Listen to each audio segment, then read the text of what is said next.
Happy Wednesday. Phil Lindemann with your midday news on Krystal 93. May the 4th be with you on I-70 after a hectic morning of slick roads and fender benders. Krystal listener Carl was out in it just before 9 a.m. There are so many accidents, it's ridiculous.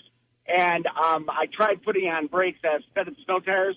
I just slid. Westbound I-70 did close briefly at the tunnel. It is open again. US 6 at Loveland Pass remains closed. There was also a rollover early on Highway 9 at the base of Hoosier.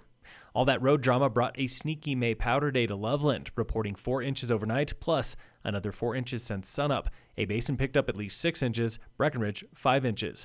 Down in Dillon, we've got just a dusting. Snow will continue through tonight. 44-year-old Christopher Michael Deere of Dillon was found dead recently on Oro Grande Trail in Dillon. Cause of death is pending an autopsy and toxicology report. Authorities do not suspect foul play. Over $10 million in tax funding is now in the hands of Joe Ben Slivka and Dan Johnson. Slivka and Johnson won yesterday's board election for Summit Fire and EMS. Losing his seat was incumbent treasurer Ben Boughton. Fewer than 200 people voted. Summit Fire has been growing in recent years, passing a mill levy increase this past November and expanding its footprint to a 3-person wildfire crew plus ambulance services. Locals were lining the hallways yesterday at Vail Town Hall, where council chose to condemn a property in East Vail for workforce housing. The Vail Daily reports that vote was split 4-3. Opposing council members warned construction there is still half a year away at the least, pending wildlife and traffic studies. Proponents hope this condemnation process actually buys time for those studies and a land deal with Vail Resorts. 6 months of short-term rental data shows 2 in 5 recent real estate sales are now rentals here in Summit.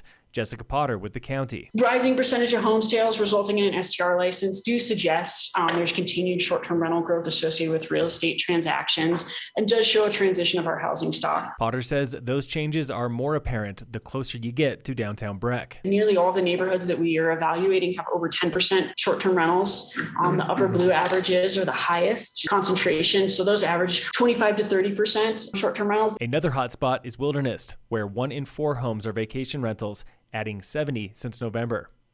The moratorium abides on new homes in Aspen. The Aspen Times reports City Council will extend a residential construction freeze through August. It took council members all of 11 minutes to approve and review it, one of the most severe solutions to growth in the high country. Avalanche danger remains moderate today in the northern mountains after upwards of 7 inches in some favored zones at and above tree line. Forecasters expect it to keep snowing all day. It could bring up to 10 inches total for some areas. In sports, the Avalanche put the Predators to shame last night, 7-2. The Rockies got shamed by the Nationals, 10-2. Today, the Rockies play the Nationals again at 6:40. And in local sports, brought to you by Cassandra Schultz & Associates with American Family in Dillon. Summit Lacrosse honored Toby Gard last night at senior night. The 16-year-old died of suicide in 2020. This would have been his senior year. He is missed, but remains in our hearts. In future seasons, the number 4 jersey will be given to a boys lacrosse player that embodies the spirit of Summit Lacrosse. Toby's parents were there, getting hugs from the senior class. Boys lacrosse ended up losing to Battle Mountain 8-4. Summit High girls soccer beat Coleridge 3-0. Today, girls lacrosse plays Battle Mountain at home. Baseball has Battle Mountain away. Phil Lindemann, Krystal 93 News.